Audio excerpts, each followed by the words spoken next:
Bismillahirrahmanirrahim. Assalamualaikum warahmatullahi wabarakatuh. Innal hamdalillah nahmaduhu wa nasta'inuhu wa nastaghfiruh wa na'udzu billahi min shururi anfusina wa sayyiati a'malina. Man yahdihillahu fala mudilla lahu wa man yudlil fala hadiya lahu. وأشهد أن لا إله إلا الله وحده لا شريك له وأشهد أن محمدا عبده ورسوله. يا أيها الذين آمنوا اتقوا الله حق تقاته ولا تموتن إلا وأنتم مسلمون. يا أيها الناس اتقوا ربكم الذي خلقكم من نفس واحدة وخلق منها زوجها وبث منهما رجالا كثيرا ونساء واتقوا الله الذي تساءلون به والأرحام إن الله كان عليكم رقيبا. يا أيها الذين آمنوا اتقوا الله وقولوا قولا سديدا يصلح لكم أعمالكم ويغفر لكم ذنوبكم ومن يطع الله ورسوله فقد فاز فوزا عظيما.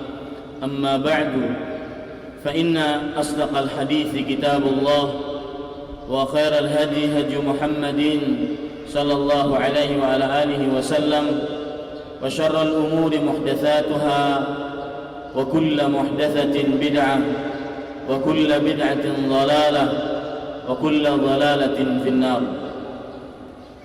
Alhamdulillah, kita bersyukur pada Allah Subhanahu wa ta'ala yang dengan rahmatnya dan petunjuknya pada hari ini Sabtu tanggal 19 Jumadah Tsaniyah 1435 Hijriah kita duduk bersama mengkaji ayat-ayat suci Al-Quran ataupun hadis-hadis Rasul sallallahu alaihi wasallam di dalam rumah, salah satu dari rumah-rumah Allah Subhanahu wa taala.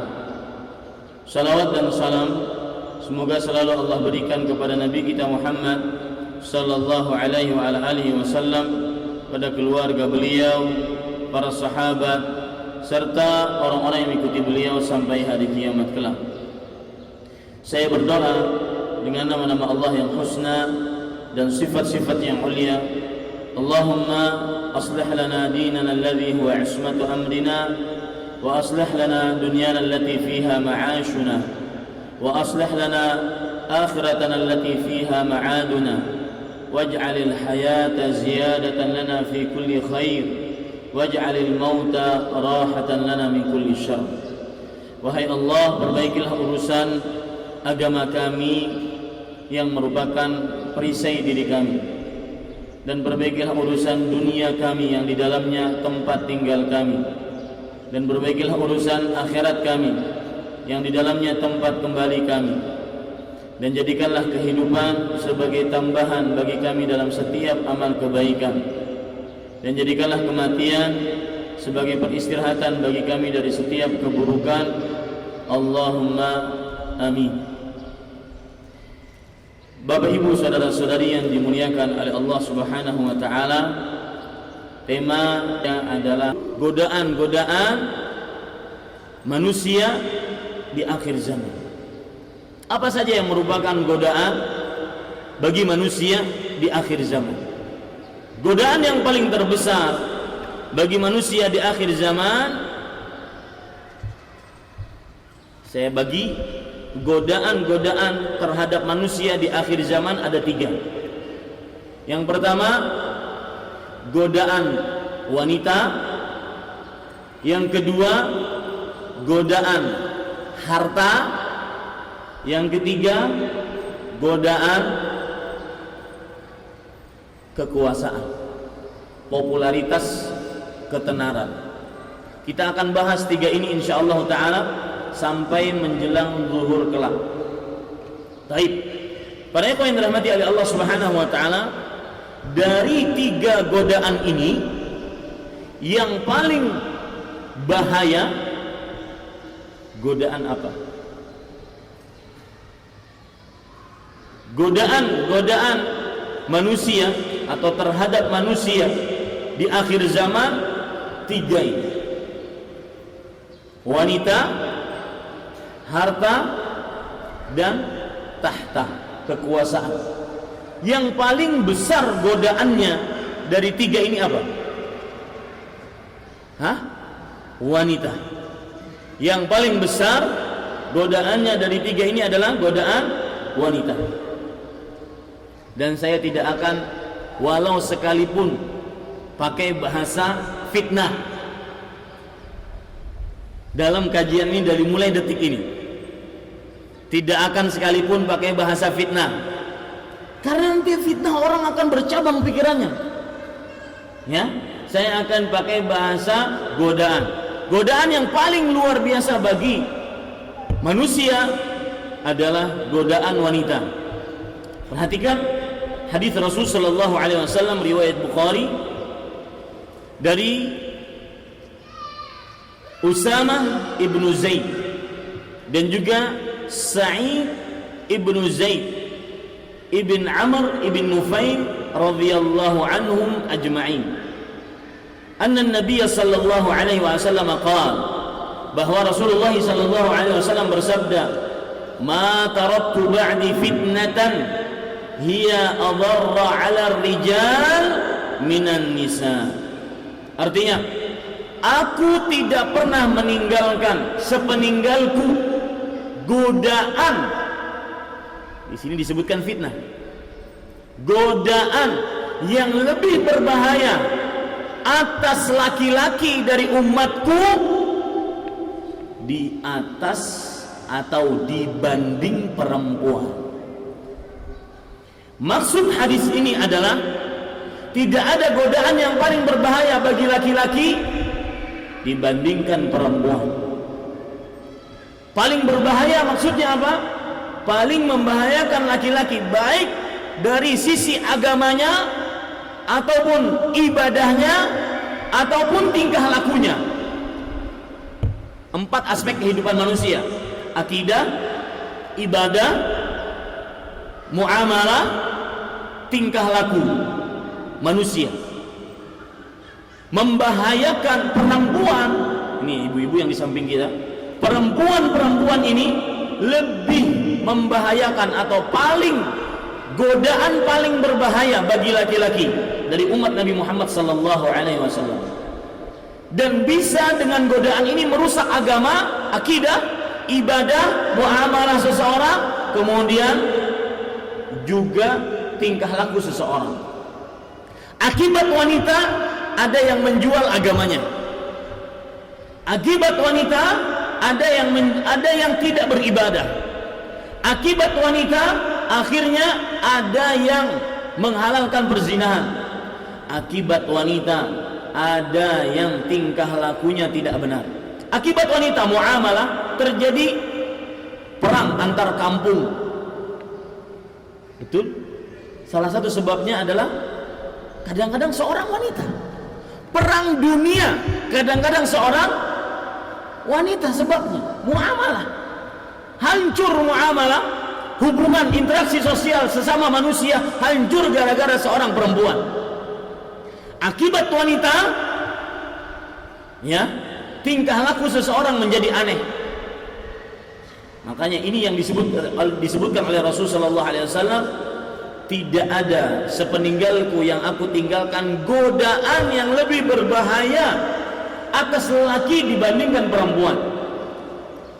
Di dalam riwayat yang lain dari Abu Khalid radhiyallahu anhu disebutkan, ma taraktu ala ummati ba'di fitnatan.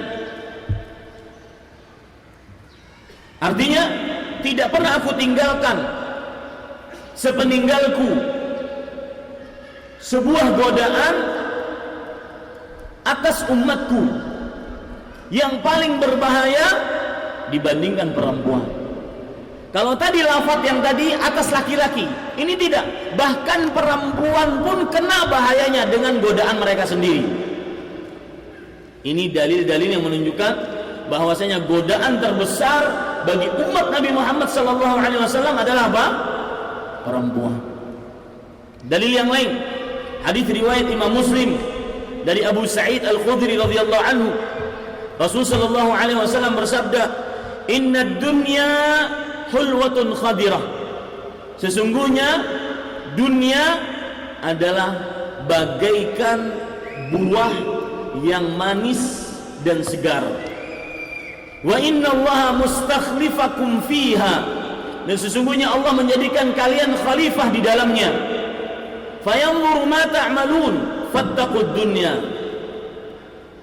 Artinya, lalu Allah Subhanahu wa taala melihat apa yang kalian berbuat di dalamnya, maka bertakwalah terhadap dunia. Wattaqun nisa, dan takutlah godaan para wanita. Nah, ini contoh ini juga. Contoh terjemahannya harus bagus, harus bisa dipahami. Wattaqun nisa. Kalau saya terjemahkan letterlock bahasa Indonesia, bertakwalah kepada perempuan atau bertakwalah terhadap perempuan. Paham bertakwalah terhadap perempuan? Nggak paham kan? Ini dia. Kita ini orang ajam, orang Indonesia, orang bukan orang Arab. Maka kita itu kalau ingin belajar agama mempunyai beberapa tahapan.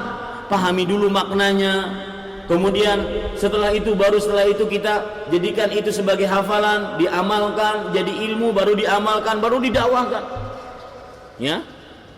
Jadi harus benar menerjemahkannya ataupun menjelaskannya kepada umat. Wattaqun nisa, artinya takutlah terhadap godaan perempuan. Fa inna awwala fitnati bani Israil kanat fin nisa. Sesungguhnya godaan, sini fitnah disebutkan, dan saya sudah bertekad tidak akan memakai kata-kata fitnah, apalagi fitnah pakai p, fitnah nggak akan saya pakai. Ya, sesungguhnya godaan paling pertama yang dipakai atau yang didapati oleh Bani Israel terdapat pada perempuan, pada wanita. Artinya hancurnya Bani Israel, binasanya Bani Israel yang membangkang tentunya adalah gara-gara apa? Perempuan, wanita. Sekarang para ikhwan yang dirahmati oleh Allah Subhanahu wa taala, apa saja akibat godaan perempuan ini sehingga seseorang terlempar dari jalan Allah yang lurus? Apa saja hal-hal yang menjadi godaan bagi para umat Nabi Muhammad SAW dari perempuan? Pertama, diharamkannya memegang perempuan yang bukan mahramnya. Sedikit saya melenceng dari tema kita.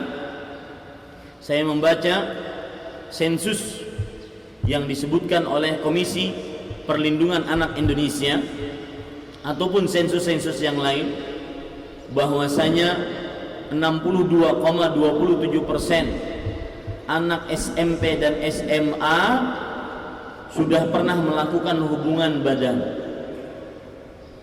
Dan itu mungkin anak-anak kita. Sudah tidak perawan, dan itu mungkin anak-anak kita. Hati-hati. Salah satu sebabnya mereka tidak diajarkan, terutama perempuan dan juga laki-laki, tidak diajarkan mana aurat-aurat bagi perempuan, mana aurat-aurat bagi perempuan, mana batasan-batasan bergaul dengan laki-laki yang bukan mahramnya. Maka saya katakan, untuk mengobati dan sebelumnya menanggulangi penyakit-penyakit amoral, asusila seperti ini, agar hilang dekadensi moral di tengah-tengah manusia, adalah kita melalui pendekatan-pendekatan agama. Ajarkan mulai semenjak dini anak kita kalau ganti baju harus tidak boleh di hadapan orang banyak. Ajarkan, nah ini aurat, haram kelihatan kalau keluar rumah. Nah ini jelek kalau kelihatan keluar rumah, dengan bahasa-bahasa yang mudah dia pahami. Salah satunya diantaranya ini, mengajari kepada anak dari mulai semenjak dini, terutama anak perempuan dan anak laki, tidak boleh berjabat tangan, bersentuh-sentuhan dengan yang bukan mahramnya. Coba perhatikan hadis yang diriwayatkan oleh Imam At-Tabarani dari Ma'qil ibnu Yasar radhiyallahu anhu. Rasul sallallahu alaihi wasallam bersabda, "La an yut'ana fi ra'si ahadikum bimakhitin min hadid khairun lahu min an yamassa imra'atan la tahillu lah." Sungguh seseorang ditancapkan paku dari besi di kepalanya lebih baik dibandingkan dia bersalaman menyentuh perempuan yang bukan mahramnya, yang tidak halal baginya. Aisyah radhiyallahu anha juga bercerita, kana Rasulullah sallallahu alaihi wasallam yubayyi'un nisa bil kalami bihadhihi al-ayah ala alla yusyrikna billahi syai'an. Rasul sallallahu alaihi wasallam kalau membaiat para perempuan, beliau membaiatnya dengan mengucapkan ayat ini, ala alla yusyrikna billahi syai'an wa la yasriqna wa la yazni. Janganlah kalian mensyirikkan Allah dengan sesuatu apapun, janganlah kalian mencuri, janganlah kalian berzina, hanya dengan ucapan membaiatnya, tidak pakai jabatan tangan. Kalau Rasul sallallahu alaihi wasallam lagi membaiat para perempuan. Makanya Aisyah bercerita, wa ma massat yadu Rasulillah sallallahu alaihi wasallam ra'atan qattu illa imra'atan yamlikuha. Rasul sallallahu alaihi wasallam tidak pernah menyentuh kulit seorang perempuan pun atau tangan seorang perempuan pun kecuali perempuan yang merupakan istrinya. Ini salah satu godaan perempuan, yaitu berjabat tangan, bersentuh-sentuhan. Dilarang anak kita dari mulai semenjak dini, entah dia sudah SMP atau SMA, diantarkan oleh kawannya laki-laki karena akan bersentuhan. Dijelaskan ini, hukum ini, dan ini adalah godaan manusia di akhir zaman. Kemudian termasuk godaan manusia di akhir zaman adalah wanita-wanita yang memakai pakaian tetapi telanjang. Dalam sebuah hadis riwayat Imam Muslim, Rasul sallallahu alaihi wasallam bersabda, "Sinfani min ahli nar lam arahuma." Artinya, dua kelompok dari penghuni neraka yang aku tidak melihat mereka, aku belum melihat mereka. Yang pertama, qaumun ma'ahum siyatun ka'adnabil baqar. Yang pertama adalah orang-orang yang mempunyai cambuk seperti ekor-ekor sapi, cambuknya tersebut. Yadribuna bihan nas, yaitu mereka dengan cambuk-cambuk tersebut memukuli pekerja-pekerja mereka. Ini majikan-majikan, tuan-tuan yang suka memukuli dan menzalimi pegawainya. Ini masuk neraka. Yang kedua yang menjadi inti pembicaraan kita, nisaun kasiyat ariyat. Wanita-wanita yang memakai pakaian tetapi telanjang. Memakai pakaian tetapi telanjang. Ini godaan perempuan di akhir zaman, terutama di zaman sekarang. Saya akan tersebutkan dulu apa makna memakai pakaian tapi telanjang, sebagaimana yang dijelaskan oleh Imam Nawawi rahimahullah di dalam kitab beliau Al-Minhaj Syarah Sahih Muslim.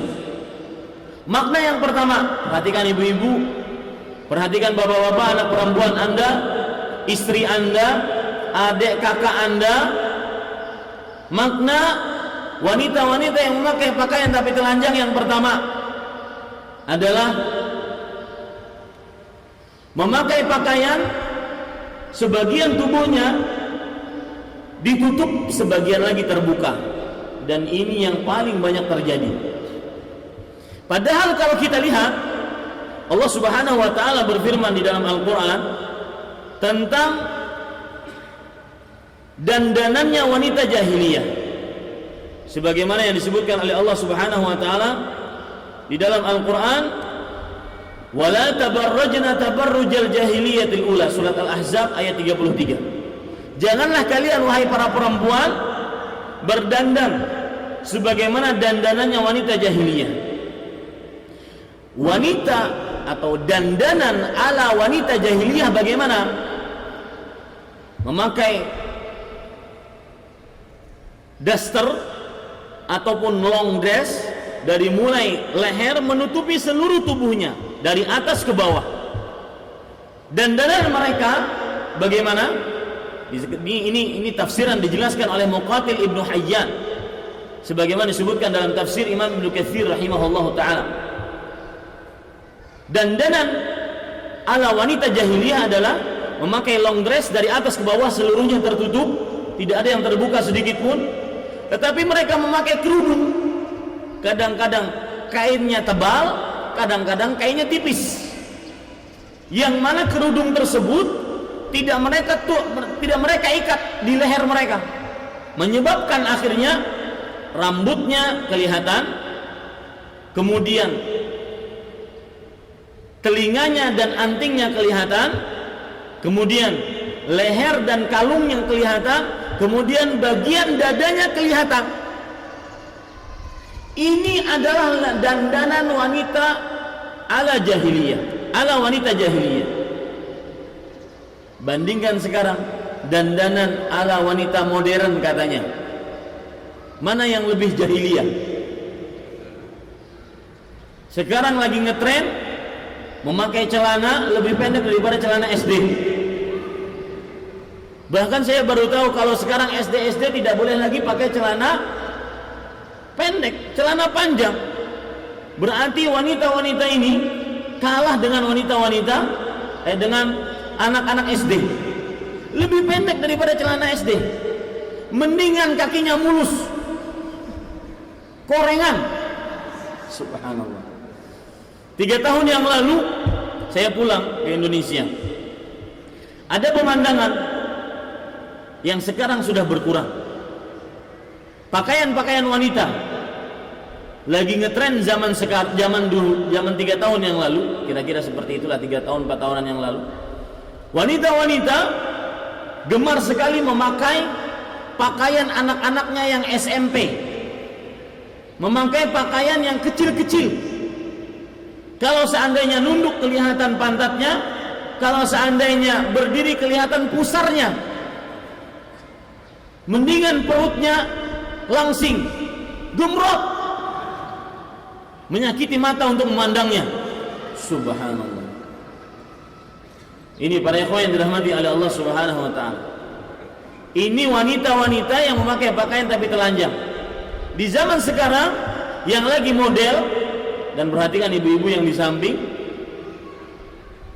memakai pakaian yang ketatnya minta ampun, yang disebut dengan pakaian skinny. Ustaz tahu juga, harus tahu.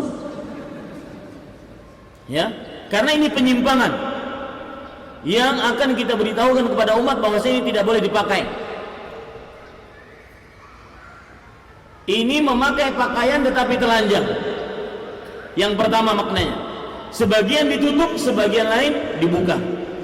Jar tukang jahit, oh galuh, belum jadi ini bajunya galuhai. Tetapi kata si galuh, kada apa-apa manai, ulun hendak memakai, sudah kada tahan lagi. Akhirnya apa yang terjadi? Bolong-bolong di sana sini, yang di sini cuma pakai tali jemuran. Subhanallah. Ini tafsiran yang pertama, wanita memakai pakaian tapi telanjang. Tafsiran yang kedua, wanita-wanita yang tidak bersyukur kepada suaminya. Memakai pakaian maksudnya diberikan nafkah oleh suaminya, tentunya sesuai dengan kecukupan sang suami. Diberikan nafkah oleh suaminya, diberikan nikmat oleh suaminya, tapi telanjang. Telanjangnya apa maksudnya? Tidak bersyukur. Dan khusus perempuan, salah satu dosa yang besar adalah kufur terhadap kebaikan suami. Bahkan ini salah satu penyebab wanita penghuni terbanyak neraka. Rasul sallallahu alaihi wasallam bersabda dalam hadis sahih, "Ya ma'syaran nisa, tasaddaqna wa akthirna al-istighfar." Wahai para perempuan, bersedekahlah kalian dan perbanyaklah istighfar. Fa inni ra'aitukunna aktsara ahli an-nar. Sesungguhnya aku melihat kalian adalah penghuni neraka yang paling banyak. Seorang perempuan jazlatun, separuh bayak bangun. Wa ma nahnu aktsara ahli an-nar ya Rasulullah. Kenapa kami para perempuan penghuni neraka yang paling banyak wahai Rasul sallallahu alaihi wasallam? Tukthirna al-la'na wa takfurna al-ashira. Kalian mulutnya banyak mencela, melaknat, dan banyak tidak berterima kasih kepada kebaikan suami. Ini makna yang kedua, wanita yang memakai pakaian tapi telanjang. Makna yang ketiga, wanita yang memakai pakaian tapi telanjang adalah wanita yang memakai pakaian maksudnya cuma memperhatikan perkara-perkara dunia. Apalagi kalau sudah perkara salon menyalon, dari mulai muka, tambal alis, sulam alis, turun ke bawah, bulu mata samudra, bulu mata Pasifik, bulu mata paling paham. Turun lagi ke bawah, ya, turun lagi ke tangan, medicure, pedicure, wah paling paham pokoknya. Untuk dandanan dia paling jago, pakai pakaian, ya. Untuk dandanan dia paling jago. Tapi telanjang maksudnya apa? Dari sisi ibadahnya nol. Hafalan Qur'annya nggak punya. Jangan hafal, baca Qur'annya aja masih terbata-bata. Ketika ditanya, "Bu, umurnya berapa?" "Umur saya sudah 30, 35, 40, 45, 50. Kok belum bisa baca Al-Quran?" "Ibu selama ini kemana aja?" "Ada kok, saya di Samarinda," katanya. Ya, hafalan Al-Qurannya, bacaan Al-Qurannya kosong. Ilmu pengetahuannya tentang agama kosong. Terutama hal-hal yang tidak diperbolehkan, bodoh di dalamnya. Ini nanti saya akan kajian di Balikpapan tentang kecantikan dan darah yang khusus untuk perempuan. Ibu-ibu nggak mau. Itu sudah dibahas oleh ustadz-ustadz Balikpapan. Taib, saya bilang, saya akan mencarikan judul yang lain, tapi saya uji dulu ibu-ibunya. Bener paham nggak tentang darah? Darah haid, darah nifas, darah istihadah. Tunggu wanita-wanita Balikpapan, saya akan uji. Kalau seandainya masih tidak paham, saya akan tetap di situ. Ya. Dan ini adab seorang penuntut ilmu, para ikhwan sekalian dirahmati oleh Allah Subhanahu wa taala. Ulama-ulama besar dulu, mereka yang mereka sampaikan itu adalah ilmu-ilmu yang sebagian besar kaum muslim sudah mengetahuinya. Berpegang teguh kepada sunnah, berpegang teguh kepada tauhid, makna syahadat, rambu-rambu ibadah. Orang kebanyakan tahu, tapi mereka sampaikan. Karena di dalam Islam itu tidak ada yang namanya ilmu yang lapuk, ilmu yang sudah dipelajari, tidak ada. Wa dzakir fa inna dzikra tanfa'ul mu'minin. Ingatkanlah, sesungguhnya peringatan kembali itu mengingatkan kepada orang-orang beriman. Apakah kalau sudah mengaji tauhid kemudian setelah itu kita tidak mengaji lagi? Ini sudah Ustaz, enggak usah yang lain aja. Kan enggak. Makanya nanti saya akan uji itu. Sampaikan salam saya kepada perempuan-perempuan di Balikpapan. Saya akan uji ya tentang darah haid, darah nifas. Apa hikmah dari darah haid? Ini ujian-ujiannya nih, sampaikan. Apa hikmah dari darah haid? Kemudian apa bedanya darah haid istihadah dengan nifas? Kemudian kapan seseorang bisa mengetahui dia berhenti darah haid atau tidak? Kemudian warna-warna darah haid apa saja? Kemudian berapa lama orang haid dan berapa pendek orang haid? Itu 5 itu. Jawab. Kalau bisa menjawab, saya akan cari judul lain. Karena ketika saya ajukan, nih judulnya, sudah katanya. Sudah pinter gitu. Para ikhwan yang dirahmati oleh Allah Subhanahu wa taala, perhatikan kembali kepada perempuan pakai pakaian tapi telanjang. Salah satu yang kita maknai tadi, perempuan pakai pakaian tapi telanjang, cuma tahu model rambut gaya belah tengah, belah pinggir, alis. Subhanallah. Kemudian saya katakan kepada perempuan, Allah itu mempunyai nama Al-Alim dan Al-Hakim. Arti Al-Alim maha mengetahui, arti Al-Hakim maha bijaksana. Allah menciptakan ciptaannya dengan dua ini, keilmuannya dan kebijaksanaannya. Makanya bisa dikatakan Allah itu pencipta yang paling profesional dan Allah pencipta yang paling proporsional. Artinya Allah ciptakan, contoh alis, Allah ciptakan alis ini memang setiap orang beda-beda. Oh, face-nya, wajah orang seperti ini lonjong misalkan, alisnya cocoknya begini. Ada wajah orang yang agak lebar, alisnya mungkin begitu. Ya. Nah, apabila alis ini dirubah-rubah jadi buruk, itu pasti. Kenapa? Karena ciptaan Allah itu penuh dengan ilmu pengetahuan dan penuh dengan kebijaksanaannya sesuai dengan proporsinya. Makanya bagi perempuan tercela ketika dia mengkerik alisnya, kemudian jadikan cagak, jadikan kene, itu tercela.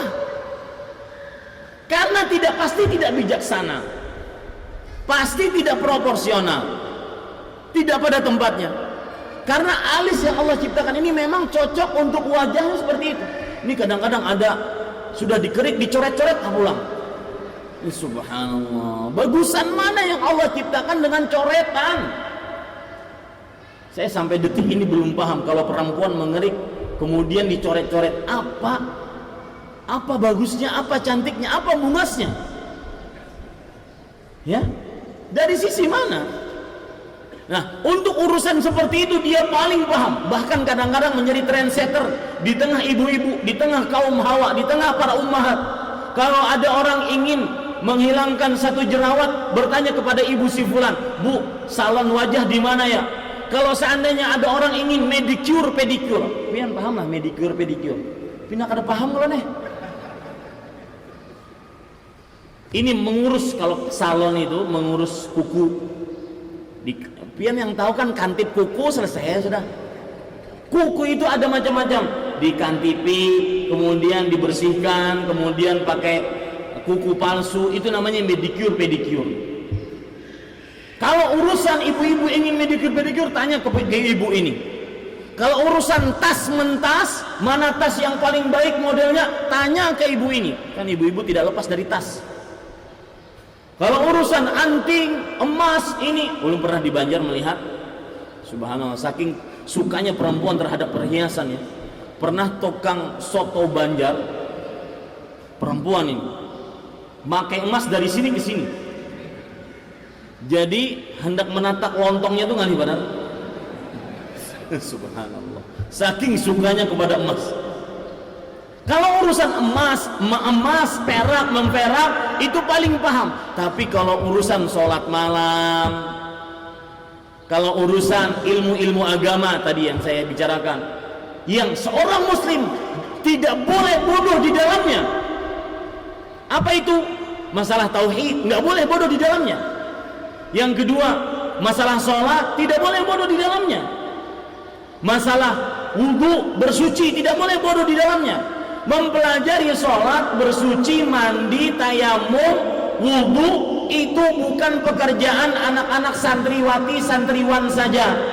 Itu mempelajarinya hukumnya wajib bagi setiap muslim, karena mereka tidak lepas dari sholat, mereka tidak lepas dari berwudu, mandi dan tayamum. Tidak boleh bodoh di dalamnya. Nah ini para ikhwah sekalian, ini adalah wanita-wanita yang memakai pakaian tapi telanjang. Tafsiran yang keempat, wanita-wanita yang memakai pakaian tapi telanjang adalah wanita yang memakai pakaian yang ketat dan akhirnya seluruh tubuhnya kelihatan. Dan saya nasihatkan di sini, ini ada beberapa masukan dari para ikhwah, terutama para penjual-penjual jilbab-jilbab. Di sana ada kain-kain yang apabila dipakai dia ngeplak dengan tubuhnya, dan itu akan membuat badan dan lekukan tubuhnya kelihatan. Maka saya katakan kepada ibu-ibu, saudari-saudari sekalian, jauhi jenis kain tersebut, karena salah satu dari wanita-wanita yang memakai pakaian tetapi telanjang adalah tafsirannya yang dikatakan oleh Imam An-Nawawi rahimahullah, Yahya bin Syaraf An-Nawawi, ulama abad ke-7 Hijriah dari ulama Islam bermadzhab Syafi'i. Beliau mengatakan salah satu tafsiran dari makna warna memakai pakaian tetapi telanjang adalah memakai pakaian yang ketat sehingga seluruh anggota tubuhnya kelihatan. Dan ini lagi model, di atasnya pakai jilbab, di bawahnya seluruh tubuhnya kelihatan, seluruh lekukan tubuhnya kelihatan. Kenapa? Karena dia memakai pakaian yang disebut oleh orang-orang di zaman sekarang pakaian skinly. Apa itu? Pakaian yang nemplok dengan kulit, seperti kulit. Mungkin masangnya aja itu setengah jam kok, belum lagi melapasnya. Dan saya subhanallah, saya punya teman, beliau kerja perawat di rumah sakit, dan salah satu kerjaan beliau adalah beliau ahli gips, ahli menggips yang patah-patah. Paling sulit Ustadz katanya, kalau seandainya si fulan, laki-laki yang saya gips itu, kalau seandainya dia pakai celana yang sangat ketat, kan ada celana jeans, subhanallah, lihat celana jeans dipakai, karena takutan lonjing. Ya, celana jeans itu kadang ada yang ketat-ketat sekali. Itu paling sulit untuk menggipsnya. Kenapa? Karena harus dipotong dulu celananya, karena melepaskannya sulit.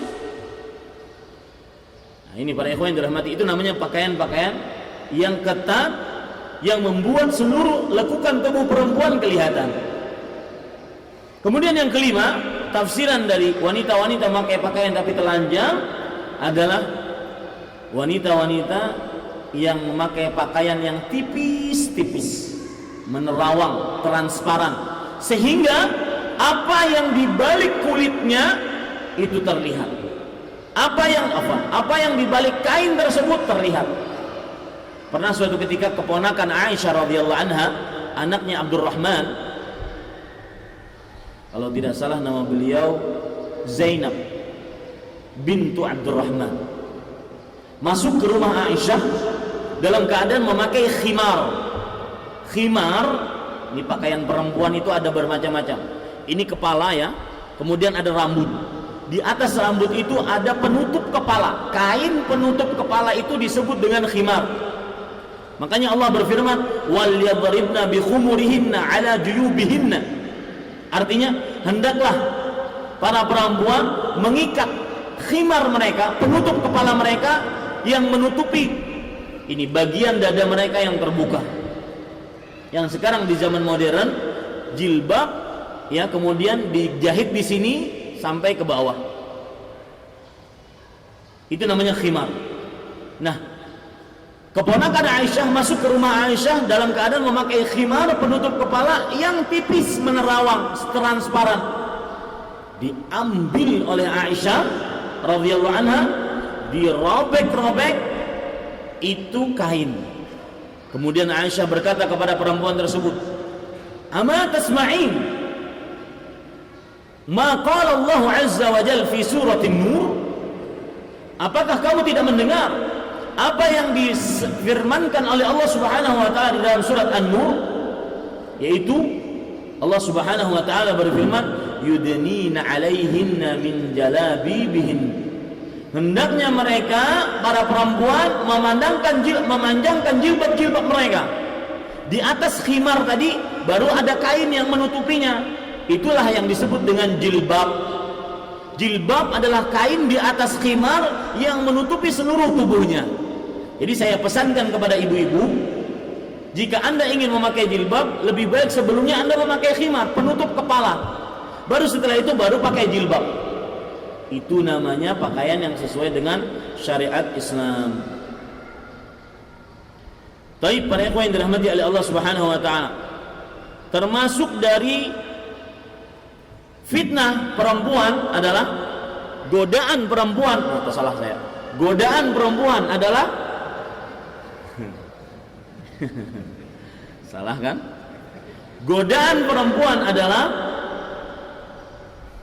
bepergiannya perempuan tanpa mahram. Bepergiannya perempuan tanpa mahram. Saya heran para ikhwah sekalian, itu para pramugari-pramugari. Coba, mereka kan perempuan, tugasnya apa coba? Mengangkat barang ke kabin kan? Betul apa tidak? Ya, ke kabin pesawat. Kemudian setelah itu menutup. Kadang-kadang tidak kuat ngangkatnya. Berarti sebenarnya yang paling cocok untuk tugas itu adalah laki-laki. Apalagi dia bepergian tanpa mahramnya, maka tidak sedikit di pesawat digoda orang karena nggak ada laki-lakinya. Dan Rasulullah SAW pernah bersabda dalam sebuah hadis yang diriwayatkan oleh Imam Bukhari, la yahillu lil mar'ati tu'minu billahi wal yawmil akhir an tusafira illa wa ma'aha dhi mahram. Tidak halal bagi perempuan beriman kepada Allah dan hari akhir untuk bepergian kecuali bersamanya mahramnya. Ini godaan perempuan. Tidak boleh bepergian tanpa mahram. Ustaz, kalau seandainya sudah tua bagaimana? Tetap tidak diperbolehkan. Kalau seandainya ingin haji dan umrah bagaimana? Tetap, apalagi karena hadis tadi ketika Rasulullah SAW bersabda seperti itu, ada seorang lelaki bangun, ya Rasulullah, inna imra'ati kharajat hajjah. Wahai Rasulullah, sesungguhnya istriku akan mengerjakan ibadah haji. Wa inni tutibtu fi ghazwati kadza wa kadza. Dan aku terdaftar sebagai pasukan di peperangan ini, peperangan ini, peperangan ini.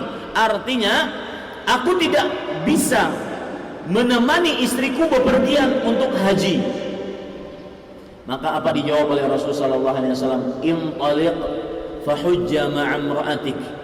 Pergi engkau, berhajilah bersama istrimu. Berhajilah bersama istrimu. Jelas hadisnya. Bahkan hadis tentang larangan seorang perempuan bepergian tanpa mahram, bersafar tanpa mahram adalah mengena di dalam perkara ibadah haji dan umrah. Maka tidak diperbolehkan. Apalagi sekarang ada cara-cara, Ustaz, boleh nggak bibi saya ingin umrah tidak punya mahram, nanti yang menjadi mahramnya adalah ketua panitia umrohnya, dimahramkan begitu Ustaz? Maka jawabannya bisa jadi itu bibimu sudah jadi istri ketua panitia tersebut. Kenapa demikian? Banyak nggak seperti itu di masyarakat? Banyak. Kenapa demikian? Karena Rasulullah SAW bersabda, "Thalathun jidduhun najid wa hazluhun najid." 3 perkara yang kalau benar-benarnya jadi, kalau bercandanya jadi. Pertama, nikah, talak, dan rujuk. Gak boleh main-main. Ya, Tidak boleh asal dimahramkan. Misalkan suaminya nggak bisa menemani istrinya, misalkan dia bilang kepada tuan gurunya, tuan guru, ulun mahramkanlah bini ulun kau ada pian, itu jadi sudah tuh. Jadi bininya hati-hati, ya, tidak diperbolehkan. Nah, ada cerita dulu, kawan saya main-main, dia punya anak perempuan, dia katakan ada depannya teman-teman dia, siapa yang bisa menaiki gunung Uhud kemudian kembali lagi, maka anak perempuan saya nikahkan sama kamu. Ada orang yang nekat, kawan saya, dinaikinya gunung Uhud sampai selesai pulang lagi, maka itu jadi tuh, itu sudah akad tuh. Tidak boleh macam-macam, ya, tidak boleh bercanda dalam nikah, talak, rujuk, nggak boleh. Nah, perhatikan, yang punya travel, yang ingin umroh, ingin haji, harus dengan mahram. Syarat wajib bagi perempuan dalam haji dan umroh adalah adanya mahram. Ini para ikhwan yang dirahmati oleh Allah Subhanahu wa taala. Kemudian termasuk fitnah perempuan adalah, nah ini yang paling banyak terjadi, berdua-duaan dengan laki-laki yang bukan mahram, yang disebut dengan khalwat dalam bahasa Arab. Berkhalwat dengan laki-laki yang bukan mahramnya. Apa arti khalwat? Berdua-duaan, seorang laki-laki dan perempuan berdua-duaan di sebuah tempat yang tidak terlihat oleh sepasang mata manusia pun. Itu namanya khalwat. Kalau seandainya ada mobil di tengah pasar, tapi kacanya reben. Tahu kaca reben loh? Apa kaca reben? Kaca hitam yang tidak bisa dilihat dari luar. Di dalam situ ada laki-laki perempuan yang bukan mahram, itu berarti khalwat, meskipun di tengah pasar. Ya? Kalau ada perempuan, laki-laki dan perempuan berdua-duaan di dalam kamar, itu namanya apa? Khalwat.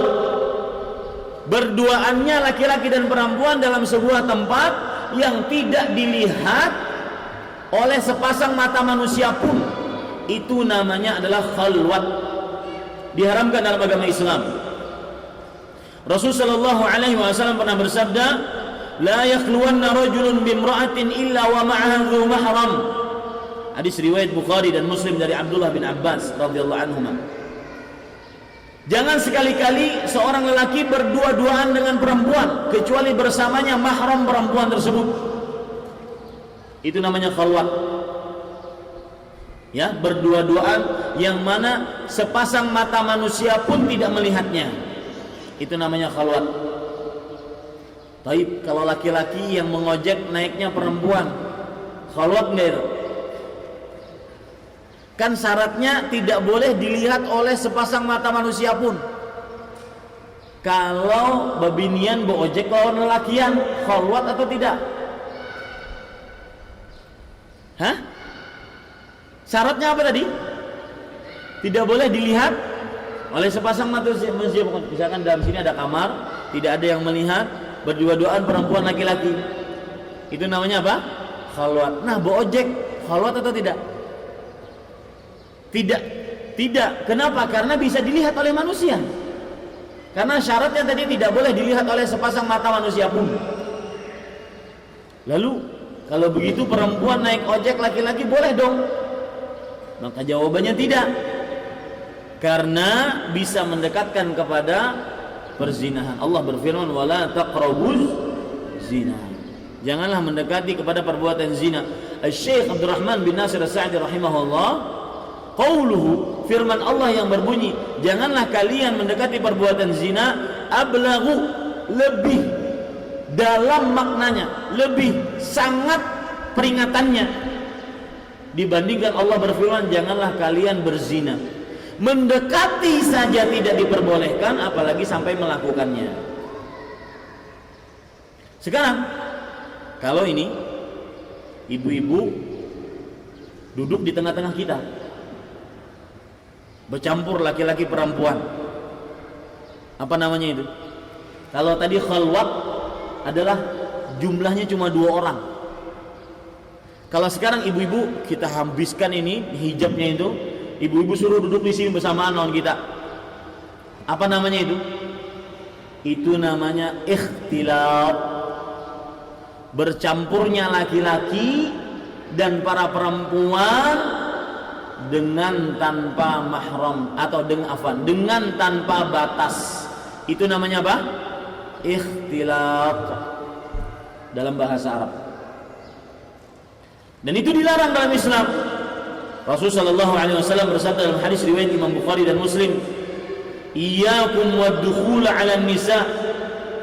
Jauhi kalian dari memasuki tempat-tempat khusus perempuan.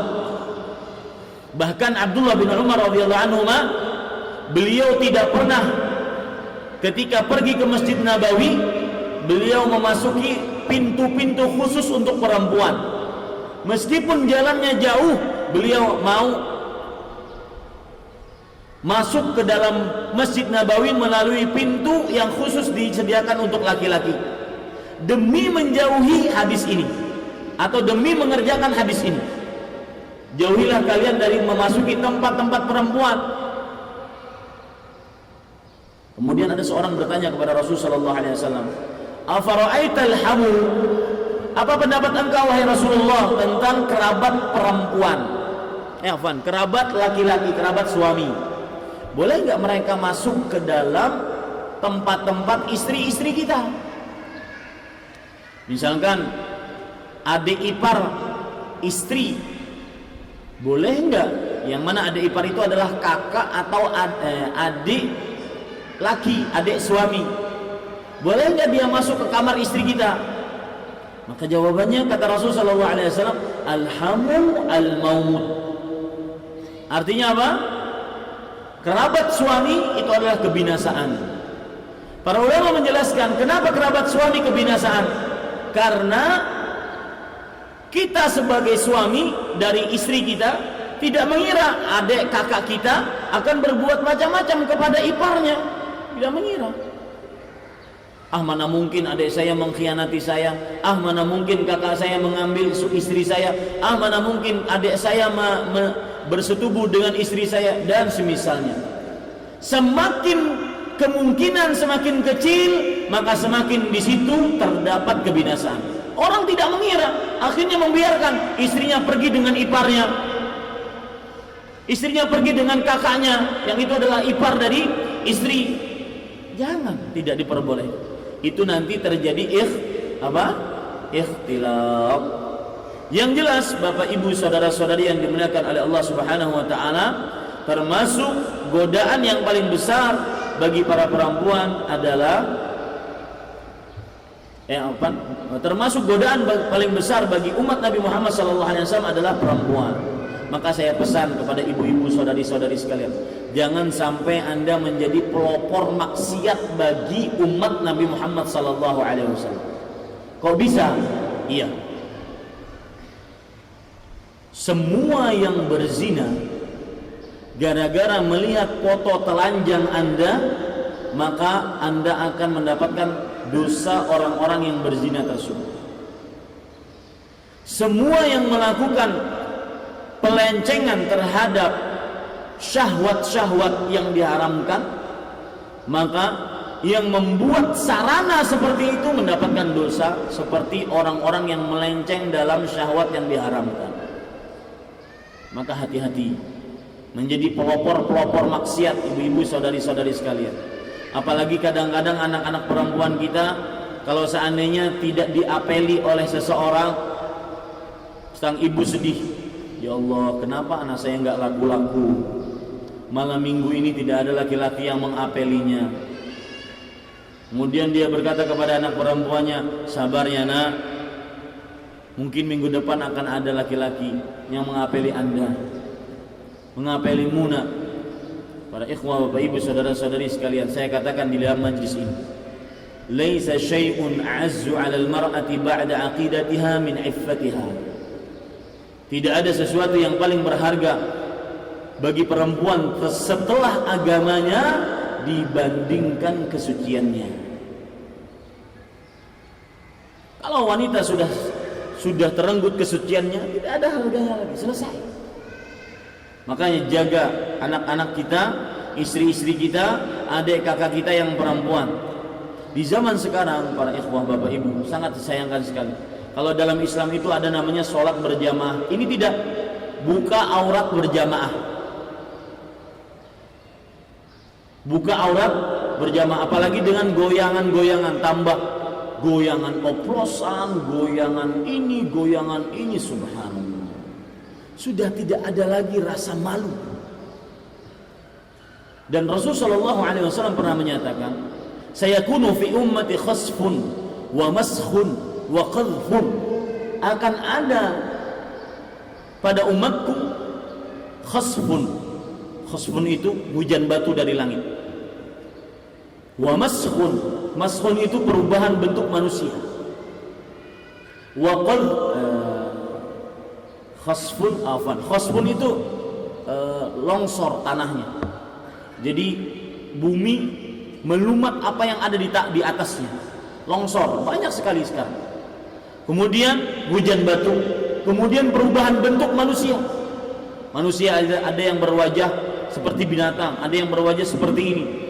Kapan itu terjadi wahai Rasulullah? Idza zaharatil qayyinat. Jika seorang telah nampak wanita-wanita bernyanyi sambil menari-nari. Sekarang kan bukan satu orang wanita, bukan dua orang. Sekarang satu studio. Ya. Menari dengan erotisnya, tidak ada rasa malu, subhanallah. Ini para ikhwan yang dirahmati oleh Allah Subhanahu wa taala. Taib. Sekarang Bapak Ibu saudara-saudari yang dimuliakan oleh Allah, fitnah yang kedua. Kita mempunyai godaan yang kedua. Salah lagi saya. Godaan yang kedua, godaan harta. Godaan apa? Harta. Perhatikan baik-baik. Rasul sallallahu alaihi wasallam pernah bersabda dalam sebuah hadis sahih, "Inna likulli ummatin fitnatun.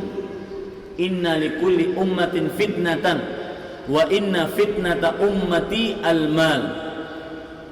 Artinya, sesungguhnya setiap umat mempunyai godaan, dan godaan umatku adalah pada harta. Sesungguhnya setiap umat mempunyai godaan.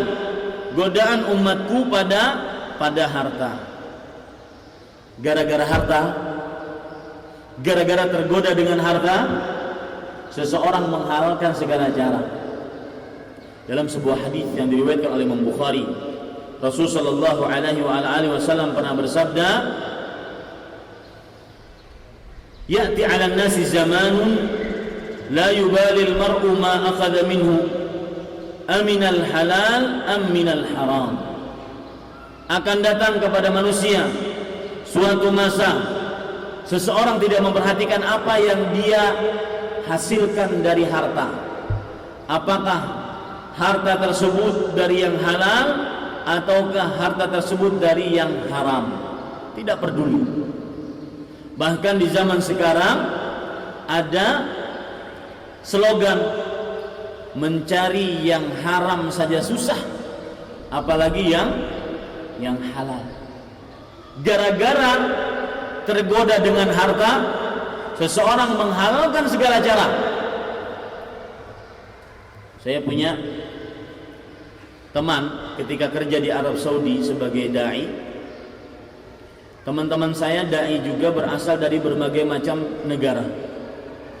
Ada negara Filipina, Sri Lanka, Bangladesh, India Selatan, Kerala, Pakistan, Nepal, dan lain-lainnya.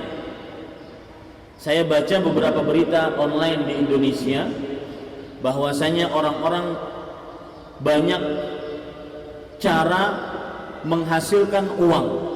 Yang penting dapat uang, caranya bagaimanapun itu bukan urusan. Contoh, memalsukan, menipu, mengoplos. Di antaranya semangka disuntik biar tambah merah, daging dioplos, minyak dipalsukan, menjual apel agar kelihatan menarik, kemudian disapui lilin, kemudian menjual bakso, pentol baksonya bukan dari daging sapi tapi dari daging tikus atau babi, dan banyak sekali, sampai merica tahu ya, saham sekecil itu dioplos. Subhanallah ya. Pas saya beritahukan kepada kawan-kawan saya tadi, di Indonesia ada begini loh, di negara kamu ada enggak? Dia bilang, ya kamu terlambat, itu di negara kami sudah lama. Ini berarti international crime, kriminal internasional. Orang sepakat untuk melakukan ini, mencari uang dengan segala hal, segala cara, yang penting dapat uang, menipu. Ini para ikhwan yang dirahmati oleh Allah Subhanahu wa taala. Bahkan kadang-kadang untuk menipu rela memalsukan apapun, dipalsukan untuk menipu, untuk dapat harta. Belum lagi masalah mengurangi timbangan, mengurangi takaran, itu sudah hadits wala haraj. Ceritakan, itu panjang ceritanya. Banyak sekali yang seperti itu. Hanya untuk apa? Perkara dunia. Ini yang disebut oleh Rasulullah SAW godaan terhadap harta. Bapak ibu saudara-saudari yang dimuliakan oleh Allah Subhanahu wa taala, ingat bahwasanya harta bukan tanda kemuliaan, kemiskinan bukan tanda kehinaan. Saya paling benci melihat orang miskin di hadapan orang kaya nunduk-nunduk. Mungkin orang yang miskin ini lebih mulia di sisi Allah Subhanahu wa taala. Ingin contoh? Sebelum saya sebutkan contoh bahwasanya harta bukan tanda kemuliaan atau miskin bukan tanda kehinaan dari Allah, Allah berfirman dalam surah Al-Fajr ayat 15 sampai 17. Fa ammal insan idza mabtalahu rabbuhu fa akramahu wa na'amahu fa yaqulu rabbi akraman. Adapun manusia, jika Allah uji dia, Allah berikan nikmat kepada dia, Allah berikan anugerah kepada dia, maka orang yang diberikan nikmat harta dan diluaskan harta akan mengatakan Rabbi akraman, Rabbku telah memuliakan aku. Adapun wa amma idza mabtalahu faqadara alaihi rizqah fayaqulu Rabbi ahanan. Adapun apabila Allah Subhanahu wa taala memberikan ujian kepada seseorang dengan menyempitkan hartanya, membatasi hartanya, maka dia akan mengatakan Rabbi ahanan, Rabbku telah menghinakanku. Maka dua persepsi ini mengira bahwasanya kekayaan tanda kemuliaan, kemiskinan tanda kehinaan dari Allah, dibantah oleh Allah dalam ayat yang ke-17, kalla, tidak sama sekali. Makanya Imam Ibnu Katsir rahimahullah taala mengatakan bahwasanya di dalam ayat ini Allah mengabarkan untuk mengingkari orang-orang yang menganggap harta adalah tanda kemuliaan, dan mengabarkan untuk mengingkari orang-orang yang menganggap kemiskinan adalah tanda kehinaan. Allah bantah dengan ayat ini, kalla, tidak sama sekali. Yang kalian sangka itu keliru. Contohnya, dan ini contoh hakiki, di Banjarmasin ada seorang penjual sapu dengan sepeda keliling. Berapa muat sih apa yang dia jual? Sapu berapa, baskom berapa, dengan sepeda. Tapi Pak, orang ini hebatnya, dia setengah jam sebelum azan sudah ada di masjid. Dia selalu perhatikan, kalau saya ke arah utara, saya akan mendapati masjid. waktu sholat saya berapa nih, waktu jualan saya berapa. Saya tidak mau sholat jamaah saya terlambat. Bandingkan orang-orang yang sibuk dengan hartanya, yang sering masbuk sholatnya, dan lebih parah lagi, sudah tidak sibuk dengan harta, masbuk hal pulang. Ya, maka masbuknya itu seperti ini. Kalau datang imam lagi sudah ruku, datang dia. Karena masjidnya lebar, panjang, dia lari dari situ ke sini untuk mendapati rukunya imam. Itu pun dia terlambat karena urusan di luar sana, urusan dunia. Artinya dia masuk masjid, dia ingin sholat, itu benar-benar tidak ada pikiran niat, tidak ada ingin sholat. Cuma karena melihat imam ruku, dia langsung lari. Ketika imam sudah salam, baru dia bingung. Tadi umpat imam berapa rakaat? Bingung dia. Apa solusinya? Oh, ada kawan sesama masbuk tadi buka-bukahan berdua, sesama masbuk. Ternyata kawan nang dihiga juga bingung. Jadi saling tunggu menunggu. Makanya Syekh Abdul Razak bin Abdul Muhsin hafizahullah ta'ala mengatakan, jika anda ingin salat berjamaahnya khusyuk, maka datangi masjid ketika azan.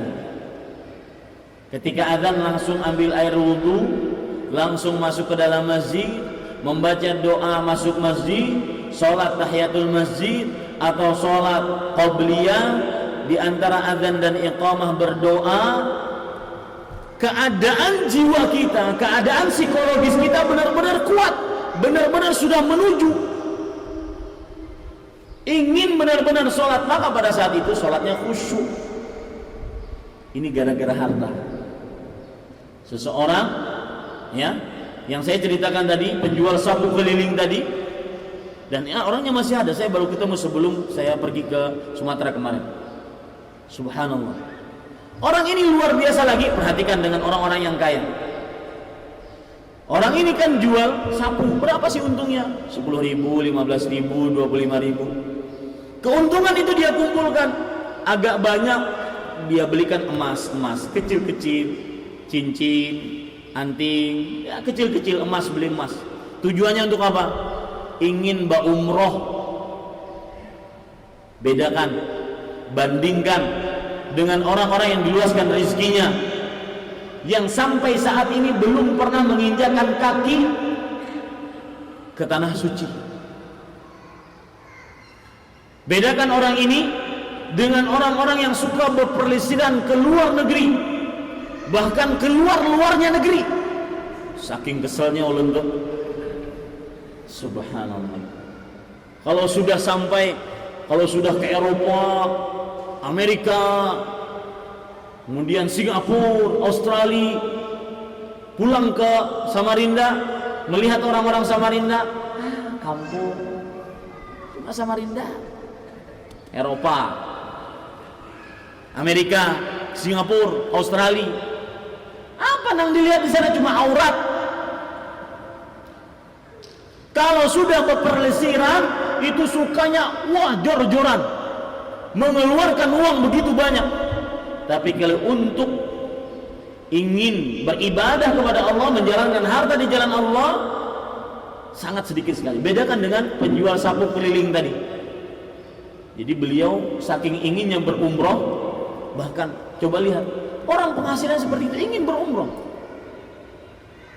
Ketika daftar di travel kawan saya, apa yang terjadi para ikhwas sekalian? Yang terjadi uangnya kurang Pak Ai. Berapa? 25 juta karena 2 orang, suami dan istri. Maka banyak. Apa yang beliau keluarkan? Beliau buka bajunya, keluarkan tapih yang melilit di perutnya. Rupanya di tapih itu dikeluarkan emas-emas yang beliau simpan tadi. Saking inginnya umrah.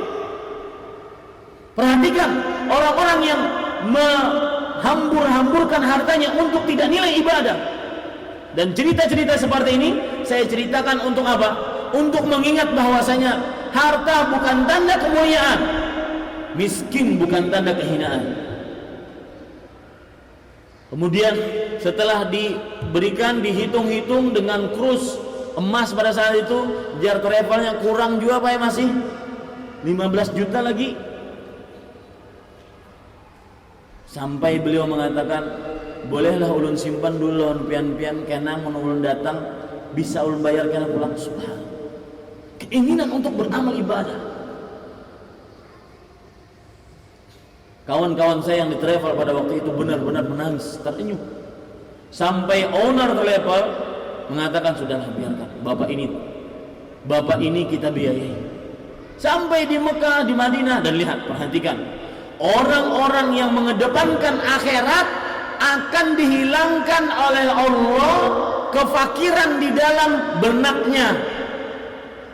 Usaha-usaha dunia dia akan dikuatkan oleh Allah.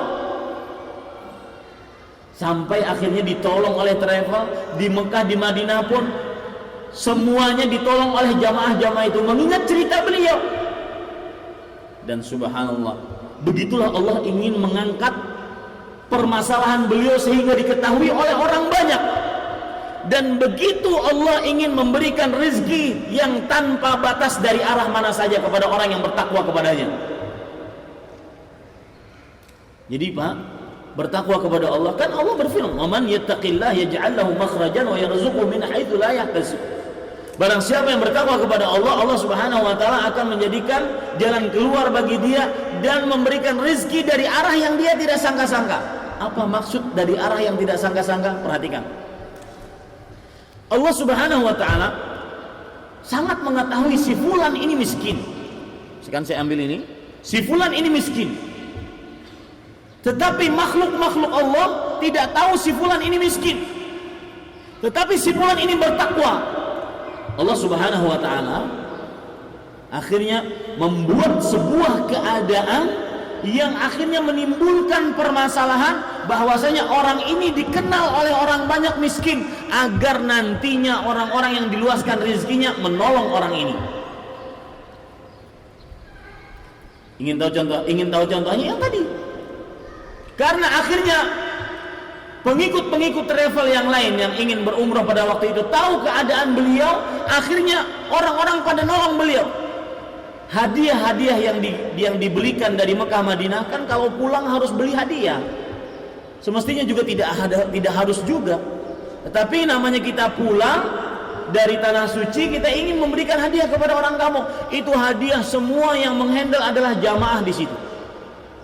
Sampai berlebihan hadiah sidin. Subhanallah.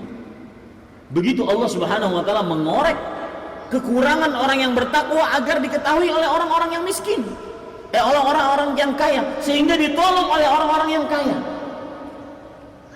Ini para ikhwas sekalian dirahmati oleh Allah Subhanahu wa taala. Maka perhatikan, godaan terhadap harta harus kita ketahui baik-baik bahwasanya harta bukan tanda apa? Kemuliaan. Kemiskinan bukan tanda kekayaan. Kemudian para ikhwas sekalian, permasalahan godaan terhadap harta juga perhatikan baik-baik.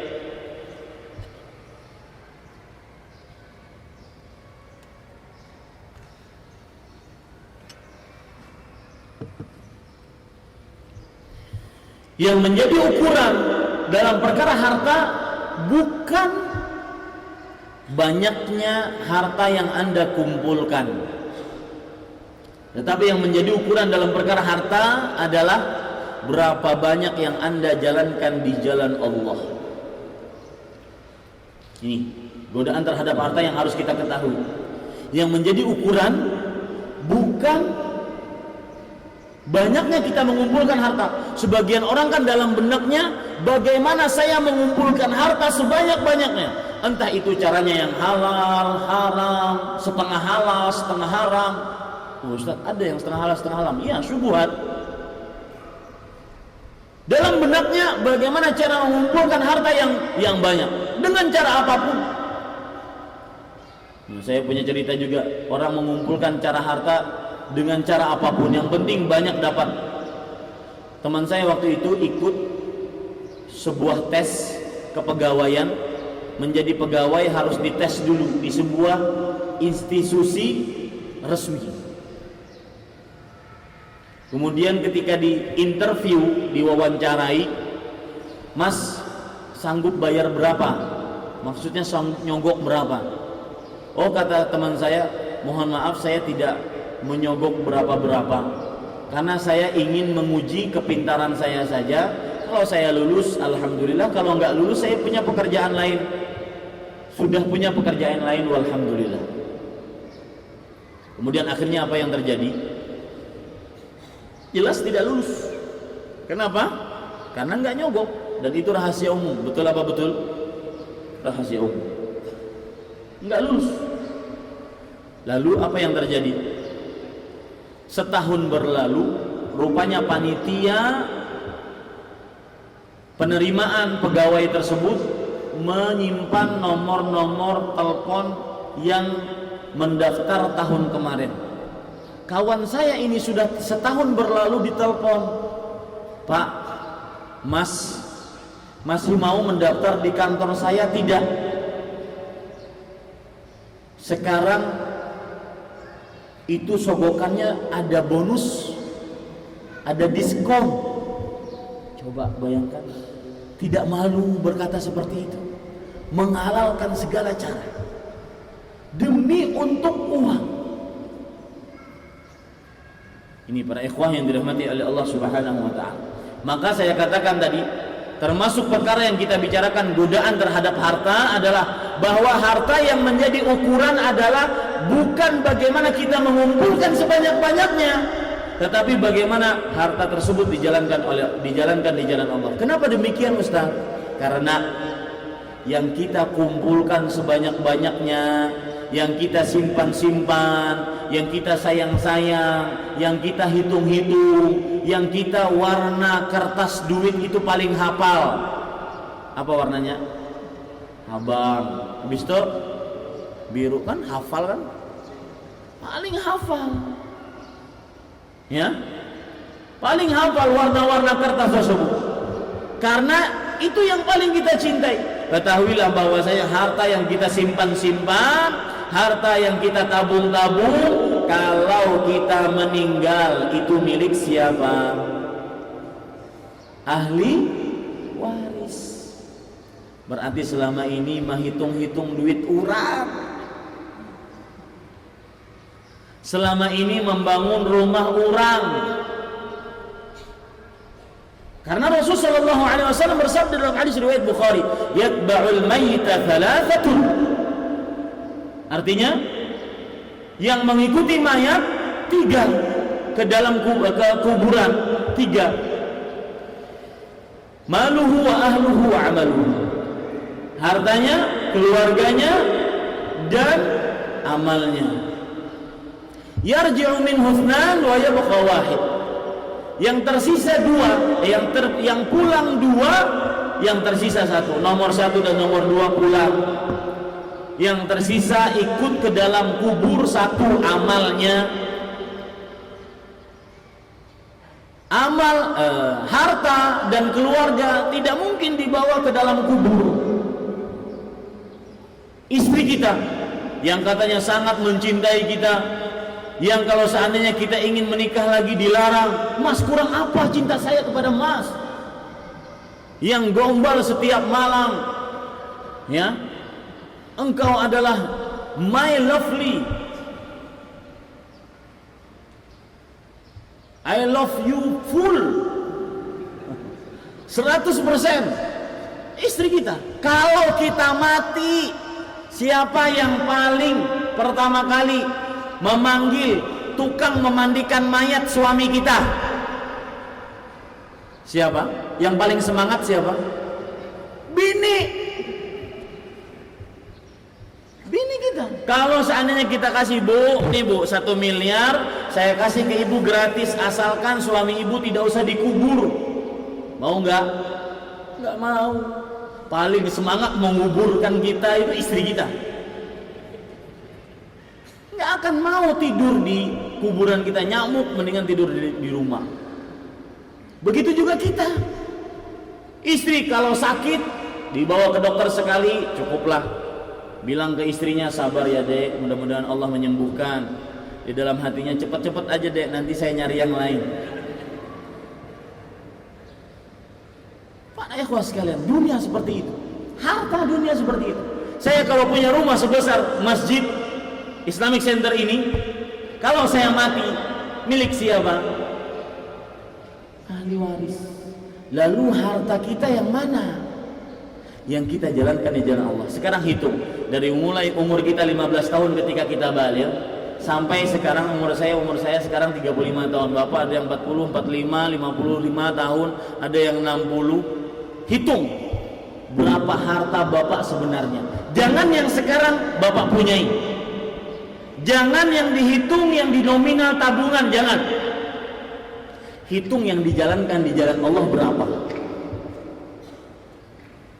Mana yang lebih banyak? Pasti yang lebih banyak yang kita pegang sekarang. Berarti sebenarnya kita ini lebih suka harta siapa? Harta ampun orang. Ini yang disebut oleh Rasulullah SAW fitnah, godaan.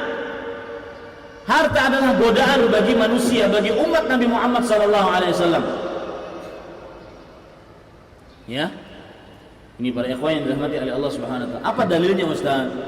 Rasul Shallallahu Alaihi Wasallam bersabda dalam hadis riwayat Bukhari dari Abdullah bin Mas'ud radhiyallahu anhu, ayyukum mal warithi ahabbu ilaihi min mali. Siapa di antara kalian yang harta ahli warisnya lebih ia cintai dibandingkan hartanya sendiri? Para sahabat menjawab, ya Rasulullah, ma minna ahadun illa maluhu ahabbu ilaihi. Wahai Rasulullah, tidak ada seorang pun dari kita kecuali hartanya lebih ia cintai dibandingkan harta ahli warisnya. Kemudian Rasul sallallahu alaihi wasallam bersabda, fa inna malahu ma qaddam wa ma luwarithi ma akhar. Sesungguhnya harta yang dia miliki adalah yang dia jalankan di jalan Allah.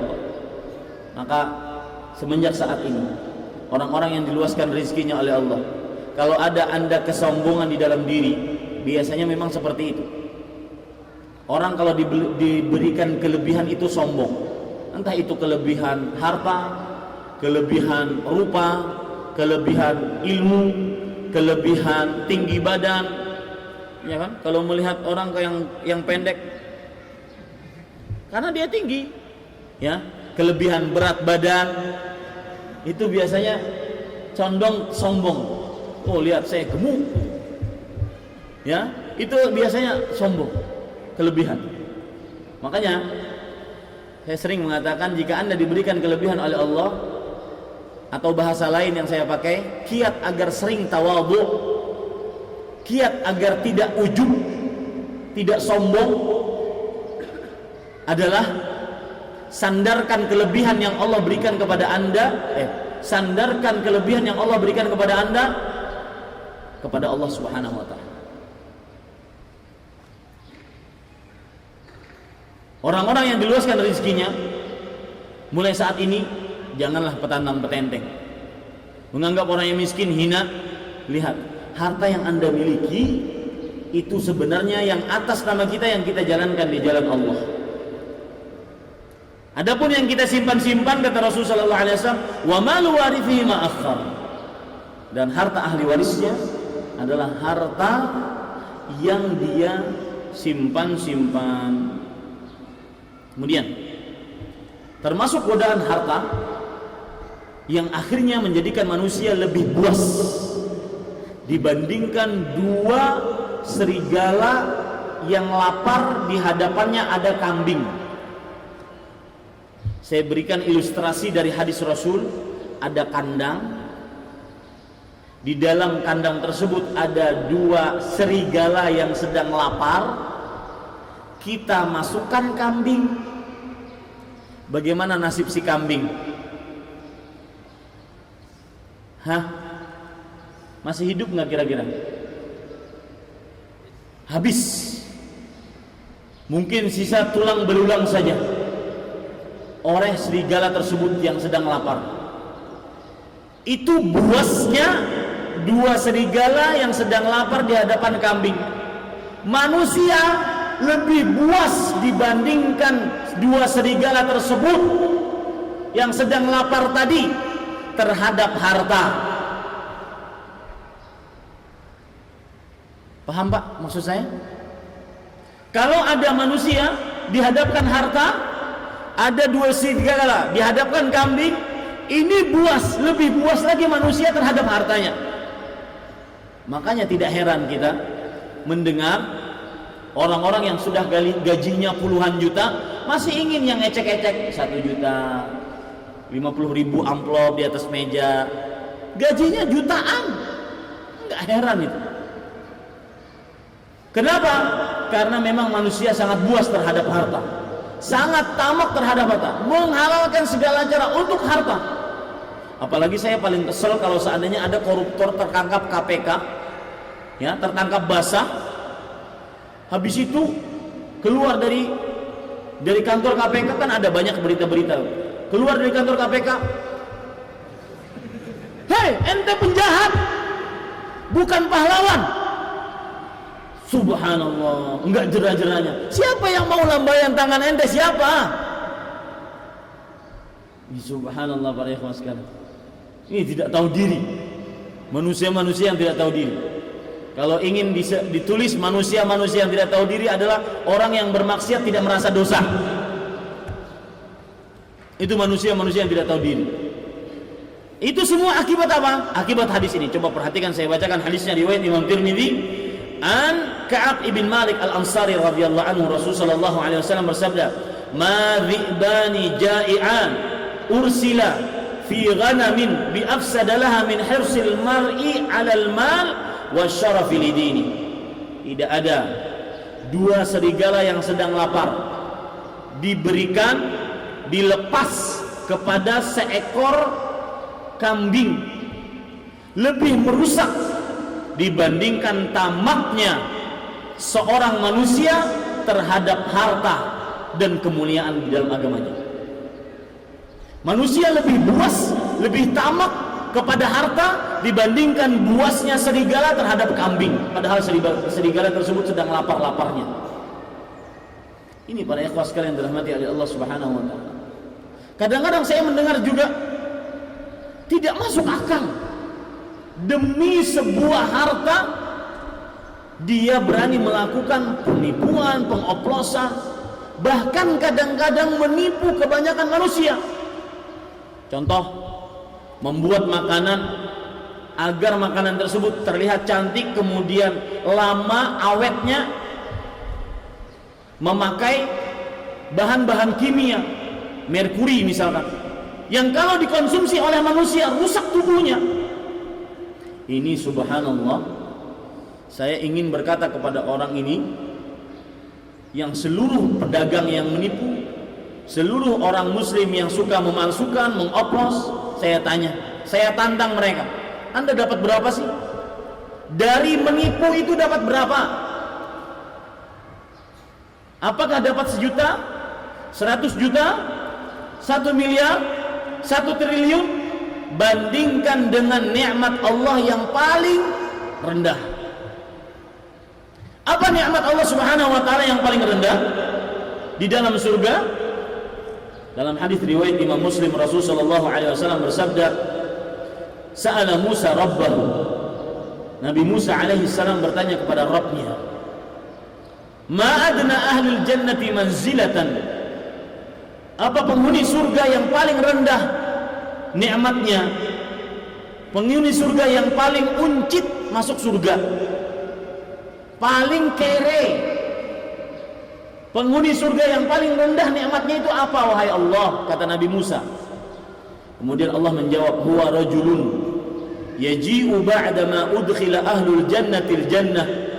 Dia adalah orang yang datang setelah seluruh penghuni surga masuk ke dalam surga. Kemudian dikatakan kepada dia, udkhulil jannah, wahai hambaku, masuklah engkau ke dalam surga. Kemudian orang tersebut melihat surga penuh, orang sudah ngapling surga, dikhayalkan pada matanya surga itu penuh. Balik lagi dia kepada Allah Subhanahu wa taala, Rabbi, kaif? wa qad nazala an-nasu manazilahum wa akhadhu akhadhatihim. Wahai Rabbku, bagaimana aku bisa masuk ke dalam surga? Orang-orang sudah masuk ke dalam surga, sudah ngambil tempat di surga. Surga dikhayalkan kepadaku penuh. Lihat, orang ini yang paling apa Pak? Paling apa? Rendah surganya. Paling apa? Rendah surganya. Allah memberikan penawaran pertama kepada orang ini. Surga yang paling rendah, penawarannya apa? Kata Allah, "Atarda an yakuna laka mithlu mulki malikin min muluki dunya?" Maukah engkau memiliki kekayaan sebagaimana kekayaannya salah satu raja dunia? Raja yang paling kaya di dunia ini siapa Pak? Sekarang Sultan Hasan Bolkiah. Orang ini pernah hidup di dunia. Oh, saya mau ya Allah. Bandingkan kekayaan ya raja di dunia dengan tadi yang menipu dapat 1 juta. Apalagi cuma mengurangi timbangan dapat berapa sih? Berapa on sih? Berapa rupiah yang dia dapatkan? Berapa ratus ribu yang dia dapatkan? Tidak banyak. Penawaran pertama saja dari surga yang paling rendah bisa mengalahkan orang-orang yang korupsi. Korupsi yang paling tinggi berapa? Ada 20 triliun? Nggak sampai kan? Lihat, kekayaan raja di dunia sudah mengalahi orang itu. Sudah korupsi, harta tidak halal, dikejar-kejar Interpol, ya, tidak nyaman hidup. Bandingkan dengan penawaran surga yang paling rendah. Jadi para ikhwah sekalian yang dirahmati oleh Allah Subhanahu wa taala, yang menjadi ukuran di dalam harta adalah bagaimana menyedekahkannya di jalan Allah, bukan bagaimana mengumpulkannya. Dan yang menjadi perhatian juga terhadap godaan harta, orang kadang-kadang lebih ganas terhadap harta dibandingkan ganasnya serigala yang lapar terhadap binatang yang menjadi mangsanya. Tapi para ikhwan yang dirahmati oleh Allah Subhanahu wa taala, yang ketiga, fitnatul jah, godaan. Apa yang ketiga? Godaan kekuasaan. Dan ini sama. Kekuasaan bukan tanda kemuliaan dari Allah. Dan kemiskinan orang yang tidak berkuasa bukan tanda dihinakan oleh Allah. Sebelum saya masuk kekuasaan pula, para ikhwan yang dirahmati oleh Allah Subhanahu wa taala, tentang kekayaan tadi, saya pernah baca majalah Forbes, majalah Amerika, yang di situ disebutkan tentang orang-orang terkaya sedunia. Saya melihat, membaca dari mulai nomor 1 sampai nomor 10, itu tidak ada yang muslim. Orang terkaya di dunia nomor 1 sampai nomor 10 tidak ada yang muslim. Ini menunjukkan bahwasanya kekayaan bukan kemuliaan dari Allah. Kalau seandainya kekayaan adalah kemuliaan dari Allah, niscaya berarti orang-orang kafir adalah orang mulia. Kenapa? Karena diberikan kemuliaan harta oleh Allah Subhanahu wa taala. Ternyata tidak demikian. Makanya sekali lagi, apabila kita mulai menyombongkan diri dengan kekayaan, sandarkan itu kekayaan hanya berasal dari Allah. Jangan seperti Qarun. Kalau seandainya di bawah masjid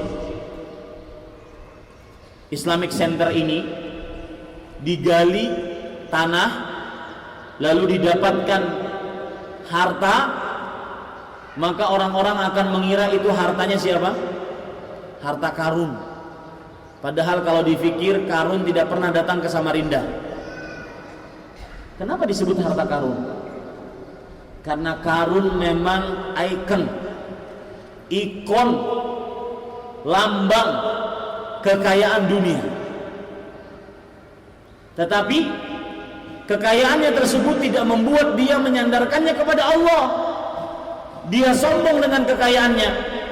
Silahkan baca surat Al-Qasas dari mulai ayat 76 sampai 84. Diceritakan di situ tentang sombongnya Qarun. Allah Subhanahu wa taala berfirman, "Inna Qaruna kana min qaumi Musa fabagha 'alaihim wa atainahu minal kunuz ma inna mafatihahu latanu bil 'usbah ulil quwwah."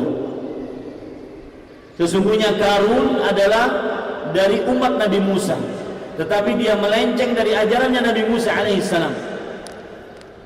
Kemudian kami berikan kepada Qarun harta simpanan yang mana kunci-kunci dari harta simpanan tersebut, kunci-kuncinya dibawa oleh puluhan orang yang kuat-kuat. Kuncinya saja, Pak. Jadi saking kayanya Qarun, kunci-kuncinya dibawa oleh puluhan orang yang kuat-kuat. Baru kuncinya. Makanya tidak heran seperti yang saya katakan tadi, bahwasanya Qarun simbol kekayaan dunia. Kalau di Kalimantan ini dibawa di tabuk tanah, dapat harta, orang mengatakan itu adalah hartanya Qarun. Saking kayanya Qarun. Tapi apa musibahnya? Dia tidak menyandarkan kelebihan hartanya kepada Allah. Dia mengatakan apa? Qarun mengatakan, "Innama utituhu ala ilmin indi." Sesungguhnya harta yang aku dapatkan ini karena kekayaan yang aku saya ulangi, harta yang aku dapatkan ini karena kepintaranku, keilmuanku. Ini persis seperti orang-orang yang sugih-sugih ataupun yang sukses-sukses ditanya, "Pak, kayak papian sampai sugih seperti ini?" "Ding, aku dahulu orang-orang foya-foya, aku irit benar dengan." Dalam hati ulun bepada aja engken baca. Misalkan kita berhadapan dengan seorang yang mempunyai jabatan tinggi, maka orang tersebut ketika ditanya, "Pak, bagaimana engkau mendapatkan kekayaan seperti ini?" Maka dia langsung mengatakan, "Aku, orang-orang, anak-anak muda, waktu muda saya, ketika orang main-main, saya bekerja. Pokoknya yang ada saya, aku, selalu seperti itu." Ya, selalu seperti itu. Ini para ikhwan yang dirahmati oleh Allah Subhanahu wa taala. Maka saya katakan di majlis ini, kalau ingin atau kalau mempunyai kelebihan, sandarkan kepada Allah Subhanahu wa taala agar tidak seperti Qarun. Dan bahayanya Qarun apa? Qarun akhirnya dia dan kekayaannya dimasukkan oleh Allah Subhanahu wa taala ke dalam mana? Ke dalam tanah, dilumat oleh Allah. Orang-orang yang sombong seperti itu di dunia. Ingin agar tidak sombong, sandarkan kelebihan yang kita miliki kepada Allah Subhanahu wa taala. Sebagaimana yang terjadi di zamannya Nabi Sulaiman. Allah Subhanahu wa taala berfirman tentang ceritanya Nabi Sulaiman, qala ifritun minal jin. Ifrit dari jin berkata kepada Nabi Sulaiman. Nabi Sulaiman waktu itu ingin istana Ratu Balqis dipindahkan ke hadapan beliau agar membuat tercengang Ratu Balqis sehingga masuk dalam agama Islam, agama yang dibawa oleh Nabi Sulaiman. Kata ifrit minal jin, ifrit dari jin mengatakan, "Ana atika bihi qabla an taquma min maqamik." Aku bisa mendatangkan istana tersebut sebelum engkau bangun dari tempat dudukmu, wahai Nabi Sulaiman. Jadi sebelum begini itu sudah ada istananya. Cepat atau lambat? Cepat atau lambat? Cepat sekali. Tapi dia lupa, dia ada akunya. Wa inni alaihi laqawiyyun amin. Aku sangat kuat untuk itu. Ternyata ada yang lebih kuat dari ifrit. Qala alladhi 'indahu 'ilmun minal kitab. Yang berilmu, orang yang berilmu mengatakan kepada Nabi Sulaiman, "Ana atika bihi qabla an yartadda ilaika tarfu." Aku bisa mendatangkan istana Ratu Balqis sebelum matamu, wahai Nabi Sulaiman, berkedip. Sebelum kedipan bapak-bapak tadi ada sudah berkedip kalau berata. Nah, sebelum itu ada istana Ratu Balqis. Mana yang lebih cepat? Ifrit atau orang yang berilmu ini? Hah? Orang yang berilmu. Falamma ra'ahu mustaqirran 'indahu qala hadza min fadli rabbi. Ketika benar-benar terwujud istana Ratu Balqis sebelum Nabi Sulaiman berkedip sudah ada di hadapannya, maka Nabi Sulaiman mengatakan hadza min fadli rabbi. Ini adalah keagungan, kemuliaan dari Allah. Beda dengan Ifrit tadi, aku. Kenapa saya menyinggung ini? Ini berkaitan dengan kekuasaan. Godaan yang kedua adalah kekuasaan, tahta, jabatan. Seorang gara-gara kekuasaan akhirnya dia congkak dan sombong. Ini godaannya. Ini keburukannya. Apalagi di zaman kemarin. Ya, di zaman pemilihan calon legislatif kemarin, semua orang sangat-sangat berani untuk mencalonkan dirinya. Padahal Rasul sallallahu alaihi wasallam pernah bersabda dalam hadis bahwasanya kekuasaan di awalnya seperti bayi yang sedang menetek di susuan ibunya, tetapi di akhirnya adalah kerugian dan penyesalan. Kerugian dan penyesalan. Coba perhatikan dalam hadis yang diriwayatkan oleh Imam Bukhari dari Abu Hurairah radhiyallahu anhu. Ini perhatikan, ada nggak caleg-caleg di sini? Saya ingin langsung menasihati kepada mereka yang menampang, pilih aku, pilih saya, kemudian pokoknya macam-macam deh. Lihat hadis Rasul sallallahu alaihi wasallam riwayat Bukhari, innakum satahrisuna 'alal imarah.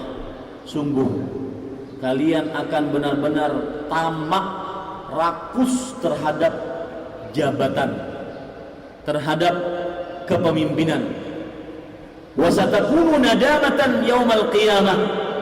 Sungguh kepemimpinan tersebut akan menjadi penyesalan nanti pada hari kiamat. Fa ni'mal murdi'atu wa bi'satil fatimatu. Sungguh ketika wanita yang menyusui enak, ya, bayi pertama kali disusui itu nyaman disusuinya, tapi ketika paling sulit adalah menyapih anak tersebut, itu sulit. Begitulah gambaran ilustrasi yang disebutkan oleh Rasulullah SAW terhadap jabatan. Ada perkara menarik, gara-gara godaan harta, Fir'aun congkak dan sombong. Ada ayat di dalam surat, kalau tidak salah surat An-Nazi'at. Allah Subhanahu wa taala menyebutkan perkataan Fir'aun, ana rabbukumul a'la. Aku adalah Rabb kalian yang paling tinggi. Aku adalah Rabb kalian yang paling apa? Yang paling tinggi. Ini surat Al-Nazi'at ayat 24. Abdullah bin Abbas menyebutkan, sebelum pernyataan Fir'aun menyatakan seperti ini, 40 tahun sebelumnya dia mengatakan, ma alimtu lakum min ilahin ghairi. Aku tidak mengenal ada sesembahan bagi kalian wahai Bani Israel yang paling berhak untuk disembah selain aku.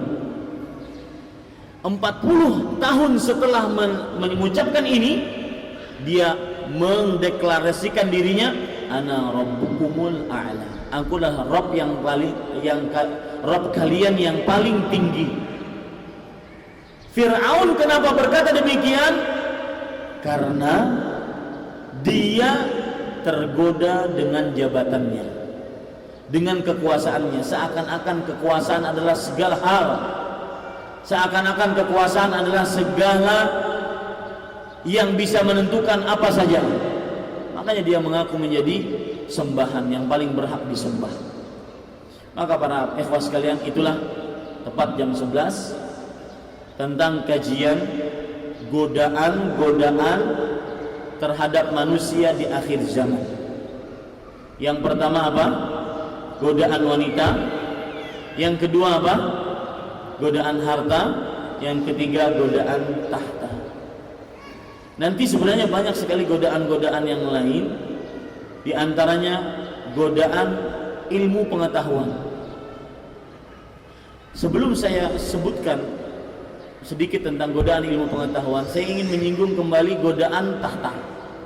Tahta bisa juga dikategorikan suka popularitas, suka menjadi orang yang paling terkenal, padahal tidak mempunyai kemampuan untuk menjadi orang yang paling terkenal. Seperti misalkan orang-orang yang tidak berilmu paling suka berbicara tentang ilmu agama. Ini termasuk daripada godaan terhadap tahta jabatan, suka popularitas. Imam-imam terdahulu paling tidak suka populer, masyhur, seperti Imam Ahmad, seperti Imam Az-Zahabi. Imam Az-Zahabi bahkan mengatakan beliau tidak suka dikatakan buku beliau Siyar A'lamin Nubala liz-Zahabi, buku beliau Al-Qurun liz-Zahabi. Tidak suka dikatakan seperti itu. Misalkan ini buku saya, tidak suka. Itu Imam Az-Zahabi. Saking tidak sukanya kepada popularitas, keterkenalan, jabatan, kekuasaan, ketenaran, ataupun yang semisalnya. Dan yang menjadikan orang suka populer, suka terkenal adalah orang-orang yang tidak berilmu. Dalam hadis yang diriwayatkan oleh Imam Tirmidzi, Rasulullah SAW bersabda, Inna Allah la yaqbidul ilma intiza'an min suduril ulama, walakin biqabdil ulama. Sesungguhnya Allah Subhanahu wa ta'ala tidak mencabut ilmu dari hati-hati manusia seketika, akan tetapi dicabutnya ilmu agama dari manusia bagaimana? Biqabdil ulama, dengan diwafatkannya para ulama.